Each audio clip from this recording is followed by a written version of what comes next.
6 super 7 హామీలను తాను నెరవేర్చకపోయినా అబద్ధాలు పదే పదే అవే అబద్ధాలు చెబుతూ సూపర్ 6 సూపర్ 7 అట్టర్ ఫ్లాప్ అయినా కూడా తాను చేయలేక సూపర్ హిట్ అంటూ నిస్సిగ్గుగా మోసం చేస్తూ గోబెల్స్ ప్రచారానికి దిగారు.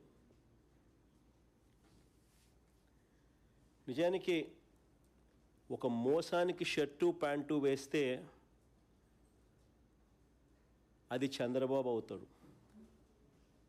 ఒక మోసానికి షర్టు ప్యాంటు వేస్తే అది చంద్రబాబు అవుతుంది. అబద్ధానికి రెక్కలు కడితే అవి చంద్రబాబు మాటలు అవుతాయి. ఈ బడ్జెట్లో కూడా అవే పచ్చి అబద్ధాలు, తప్పుడు లెక్కలు, లేని గొప్పలు, చంద్రబాబు భజన.